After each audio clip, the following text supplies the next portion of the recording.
Posture. Is it just about looking good, having balanced shoulders, aligned hips, or is there more to it? Trasa here from Natural Back Health. Today I want to talk to you about the relationship between the stress response and posture. So last month I shared a video with you guys on the relationship between oxygen intake and posture.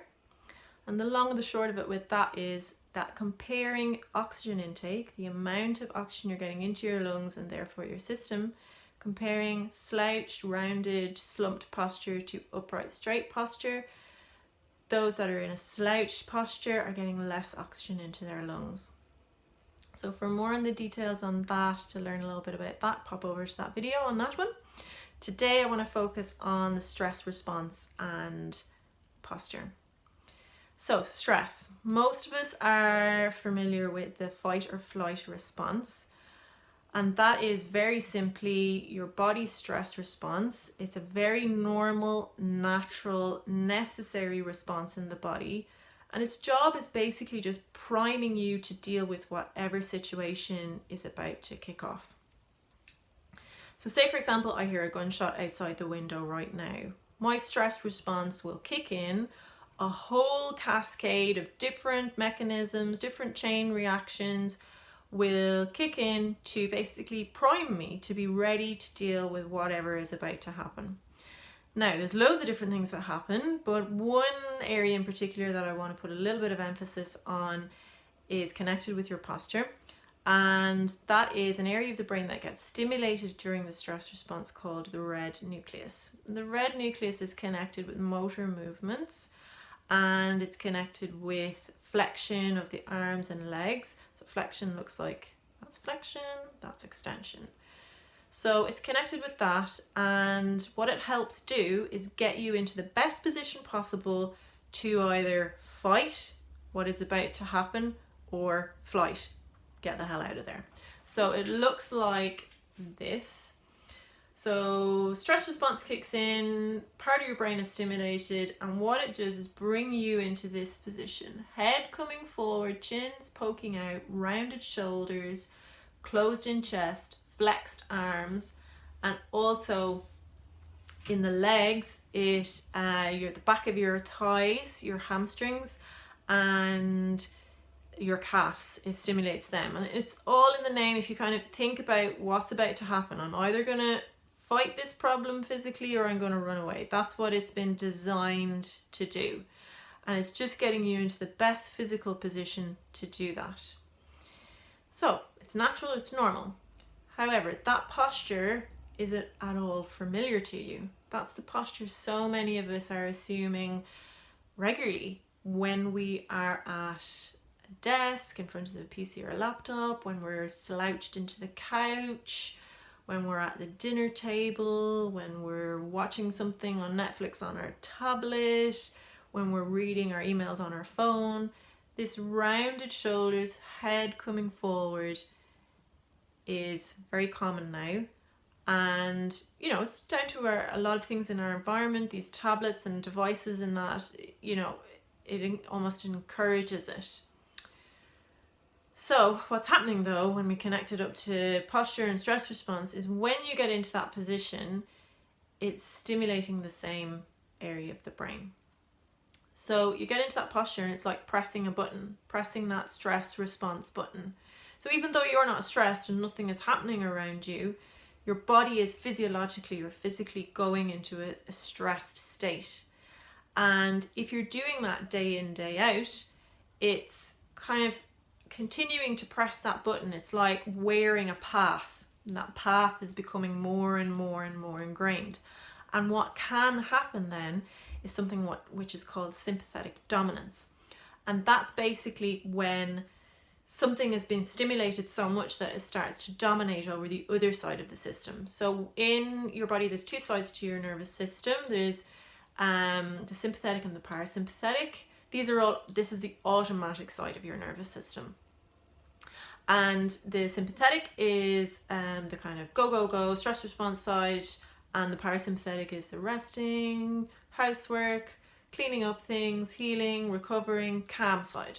That's putting it bluntly. There's lots more to it, but basically if there's not a nice amount of balance between those two sides, one side is becoming more and more dominant. So what I'm asking you to consider here is that posture, you're stimulating that side of the system, and the sympathetic dominance can kick in. And for you, as I said, that may mean that your physiological state, your physical body is in a stressed state and you don't even know it. Or you're maybe even feeling stressed and you don't even know why you're feeling stressed. So it can be a contributor to chronic stressed state in the body. And as we all know, chronic stress is not good for us. And as we know, in this current time with COVID-19 and all that's going on, we're trying to minimize stress, support our immune system, do whatever we can to support our health. So anything that contributes to a potential chronically stressed body, we want to try and minimize. So that's the connection of how your posture can bring on a stressed state in the body. And also we want to look at, is there like much research going on with this? What's kind of happening in terms of that? There is research. Now I'm just going to get, so I don't quote it incorrectly. One research paper that I was reading from 2015 that looked at comparing two groups. One was the slouched group, assigned slouching. The other was given upright posture, and they completed some tasks while assuming whichever posture they were assigned. The results found that the group with the upright posture reported higher self-esteem, better mood, and lower fear compared to the slumped group. They also completed a speech task. It showed the slouched group used more negative words and were generally more self-focused.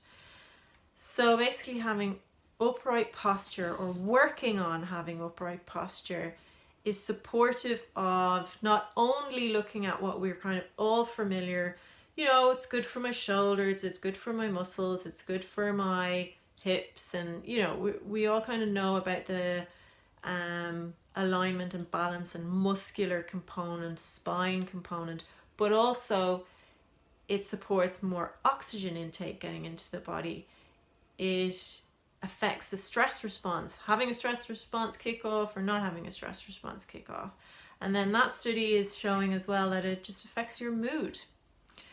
So sitting upright makes you feel better, basically. Now, I will critique a study. I won't just take everything at face value. That study in particular was done on a small number of people, 74 people. Now, in fairness, poor posture or slouching is not a rare disease in the back of beyond. It is, there's a lot of people out there with poor posture. So what would give those results a lot more gravity is to repeat the same study but with lots more people. And then including like objective measures like measuring physiological stress with heart rate variability. Heart rate variability is a really great way to measure the physical stress levels in your body. You mightn't feel stressed at all on a conscious level. You're like, yeah, I'm grand, no bother. But you might have physical stress within the body. So that's kind of stuff for the future. We want to look at research and think, okay, what can we do to get even better results?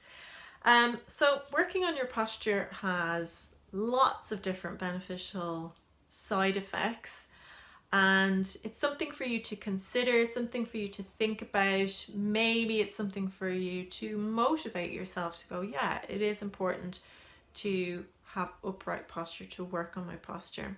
And then in tandem with that, working alongside someone like myself with hands-on care.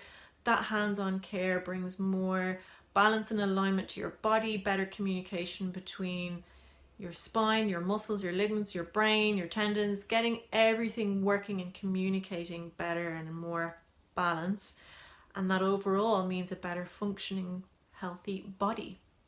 So I hope you found that interesting. I am going to write up a blog on my website about this whole topic of the different things that affect posture. So that will be more detailed. There'll be a lot more references to different studies in there, and a little bit more about the anatomy and physiology of it. So yeah, at your own leisure, when I get that written up, have a read of that if you want to go into more details about this whole topic. Okay guys, I hope you found that interesting. Take care and have a lovely rest of your day.